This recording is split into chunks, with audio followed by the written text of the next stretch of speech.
El Señor esté con todos ustedes. Proclamación del Santo Evangelio según San Lucas. Cuando ya se acercaba el tiempo en que tenía que salir de este mundo, Jesús tomó la firme determinación de emprender el viaje a Jerusalén. Envió mensajeros por delante y ellos fueron a una aldea de Samaria para conseguirle alojamiento. Pero los samaritanos no quisieron recibirlo porque supieron que iba a Jerusalén. Ante esta negativa, sus discípulos Santiago y Juan le dijeron: Señor, ¿quieres que hagamos bajar fuego del cielo para que acabe con ellos? Pero Jesús se volvió hacia ellos y los reprendió. Después se fueron a otra aldea. Mientras iban de camino, alguien le dijo a Jesús: Te seguiré a donde quiera que vayas.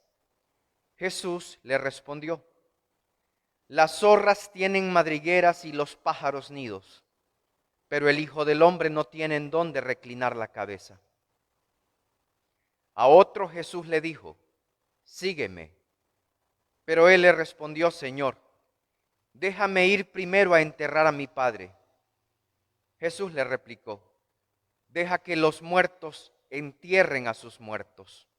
Tú ve y anuncia el reino de Dios. Otro le dijo: Te seguiré, Señor, pero déjame primero despedirme de mi familia. Jesús le contestó: El que empuña el arado y mira hacia atrás no sirve para el reino de Dios.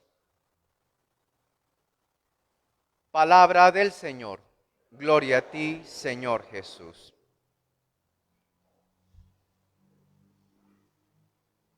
En este capítulo 9 del Evangelio de San Lucas, imagínese que Lucas tiene 24 capítulos, pero en este capítulo 9 ya Jesús sabe que hay oposición contra él en la estructura del templo de Jerusalén, que las sanaciones que ha hecho ponen en peligro la manera como la religión se ha venido desarrollando en Jerusalén.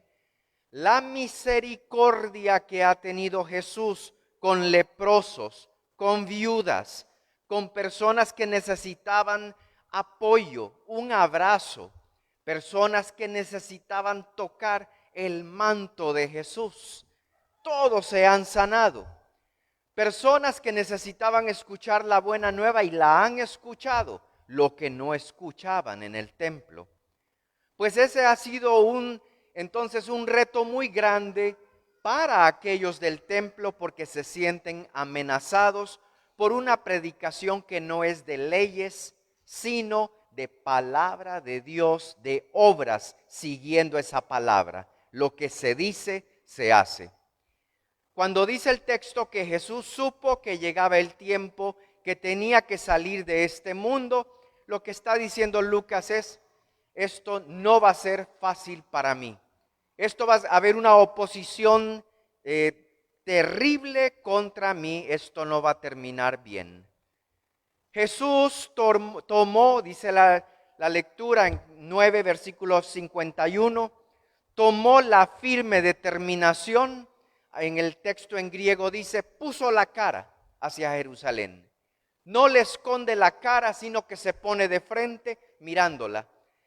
Ya lo ha hecho antes y lo hará en el Evangelio de Lucas. Jerusalén, tú que matas a los profetas. Jerusalén, cuántas veces he querido agarrarte como una gallina que quiere agarrar a los polluelos y no te dejas. Pues así, de esa manera es que la está mirando. Firmemente le hablará claro, pero sabe que la oposición humana contra la humanidad de Jesucristo va a ser dura.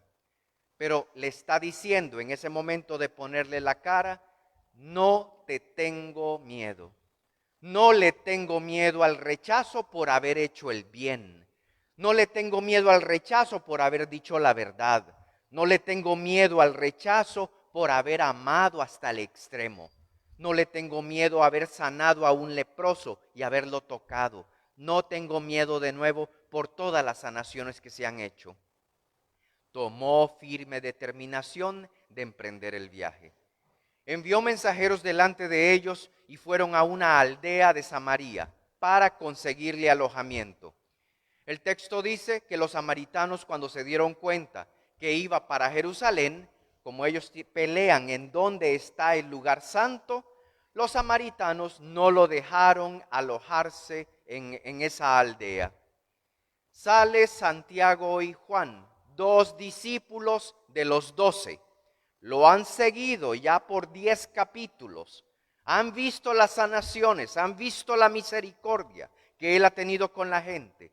Pero al primer rechazo a la persona de Jesús, Santiago y Juan dicen: Señor, ¿quieres que hagamos bajar fuego del cielo para que acabe con ellos? ¿De dónde esta reacción tan cruenta y violenta contra un rechazo contra Jesús? ¿Es que Jesús ha tenido algún rechazo contra alguien? No.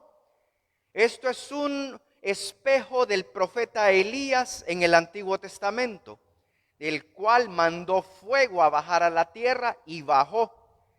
Pasado el fuego que bajó a la tierra, asesinó, mató 400 profetas de un Dios extranjero. Entonces la violencia para Elías era la manera de la solución. Dios lo va a corregir en el capítulo 19 del primer libro de los Reyes. Pero Juan y Santiago ven el poder de Jesús y creen: aquí tenemos a Elías, la venganza se acerca. ¿Qué quiere decir esto para nosotros hoy? Tener cuidado con tener una religiosidad que uno piensa que es buena, pero es rigorista. Una religión que no tiene un corazón y un corazón de misericordia, sino que tiene leyes para decir quién es bueno, quién es malo y quién es peor. Una religión que entonces es de buenos y malos. Una religión que no tiene misericordia contra el más pobre, contra aquel que ha pecado mucho, aquel que no ha encontrado cómo rehacer su vida. Es peligroso porque ese fuego del juicio es terrible.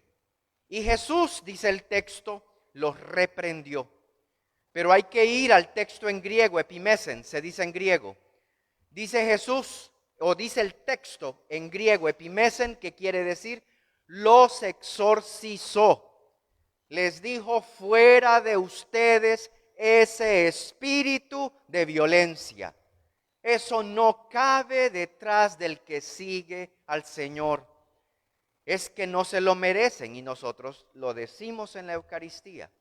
No soy digno, y es cierto, pero el ser digno o no es digno, comparándonos al Señor, el juicio a quién le toca, a ti o a mí, o al sacerdote o al obispo, a quién le toca a Jesús.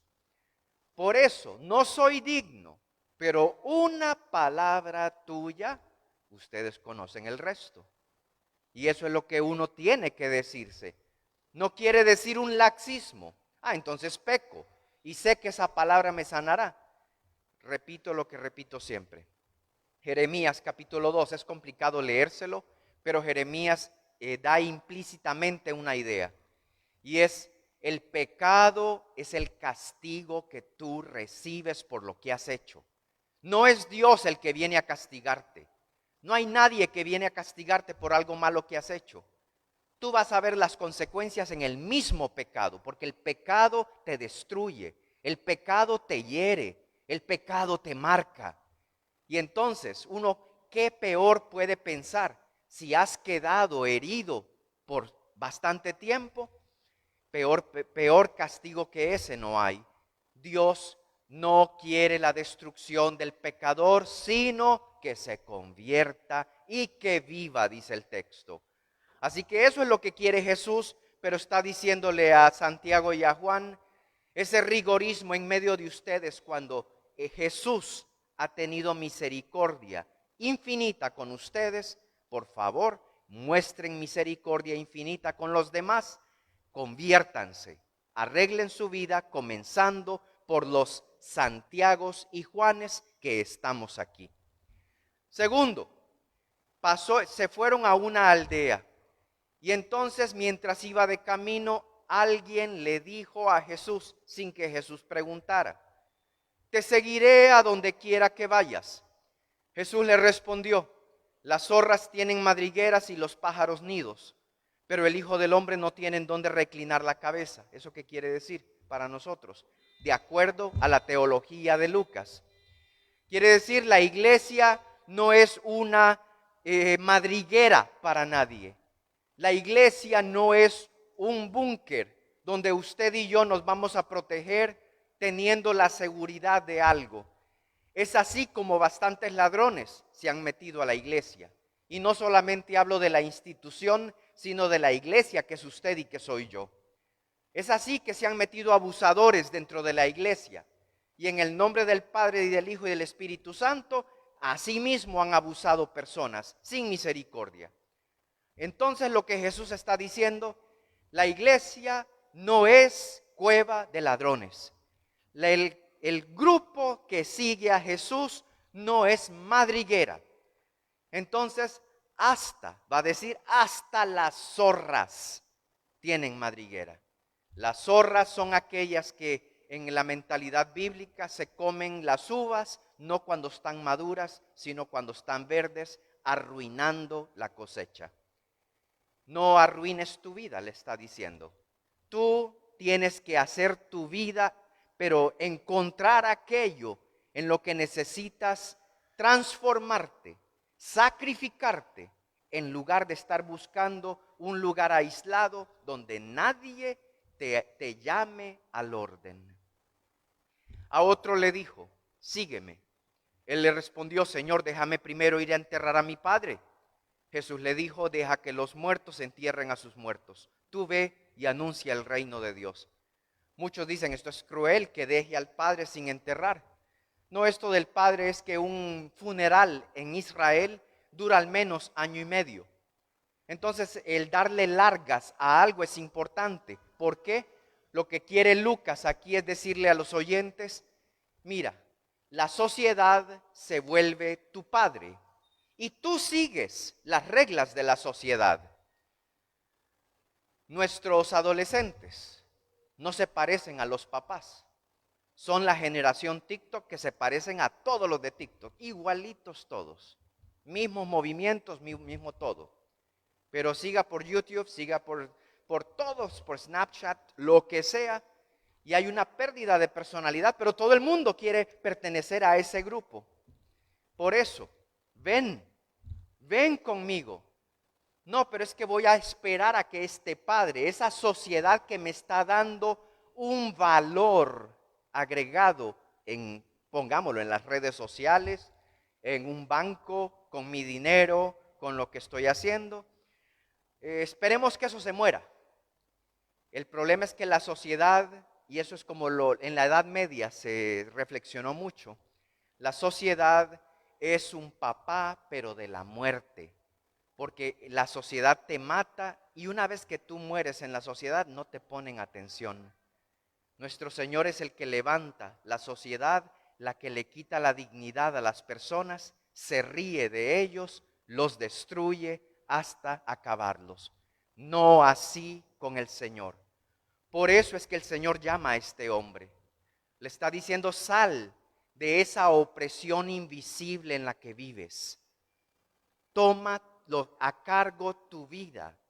No dejes que adicciones, miedos, límites que te imponen los otros, que sean los que arruinen el resto de tu vida. Resucita, le está diciendo.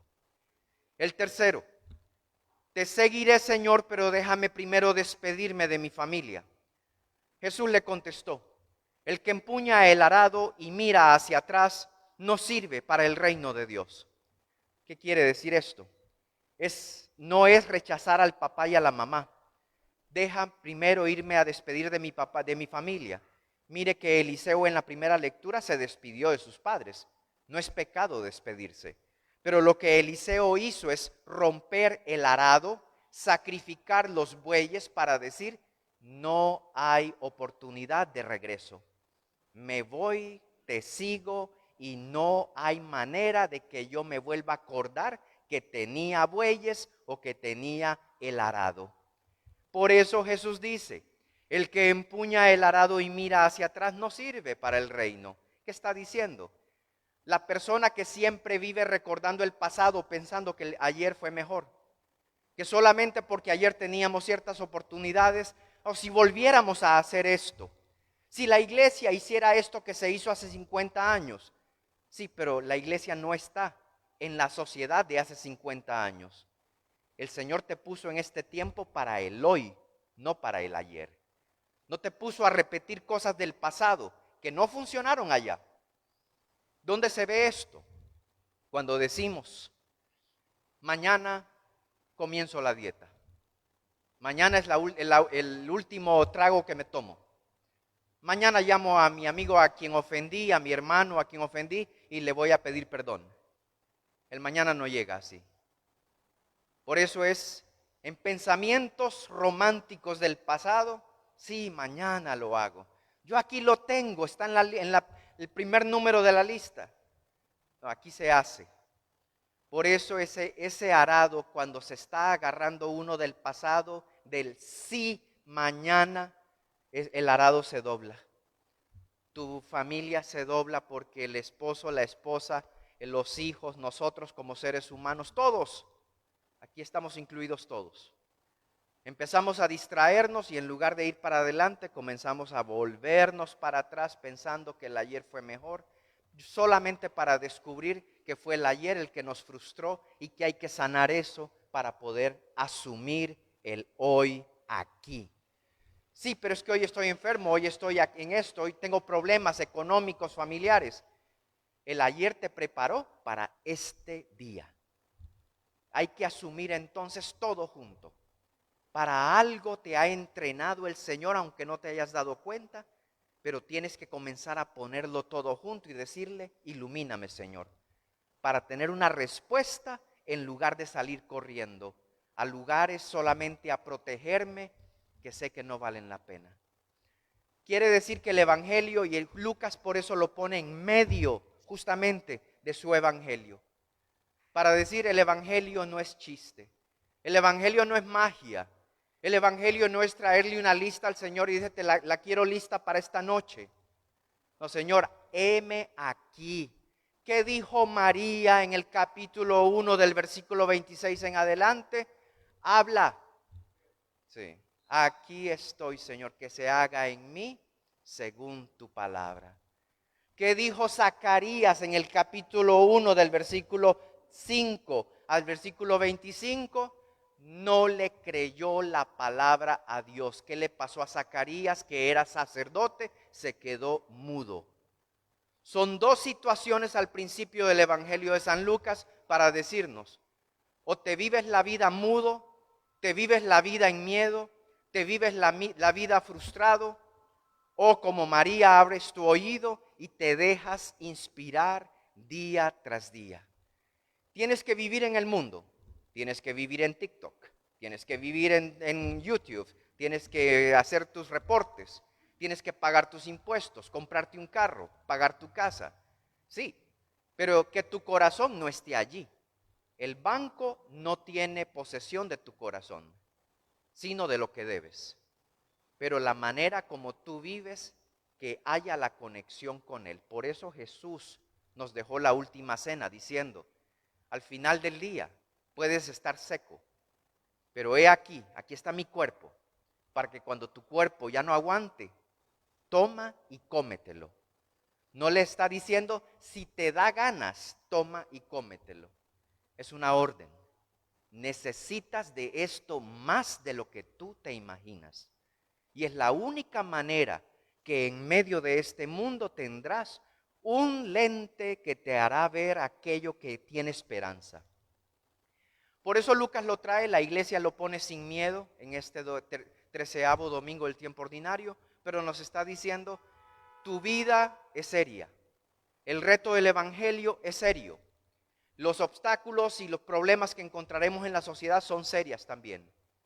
Pero de que se puede tener una vida, y Jesús es el que nos mostró cómo era el camino. Pero yo pensé que la religión era para pedirle a Dios y que me diera para vivir en confort. No, esas son las madrigueras. Pregúntale a Jesús si los clavos fueron bonitos mientras lo estaban clavando. Ese es el confort que tuvo Jesús. No le importó porque él sabía, hay uno más allá que es más poderoso de la muerte, más poderoso que mi enfermedad, más poderoso que mis problemas, mis frustraciones, todo lo que tengo. A ese nosotros le decimos amén.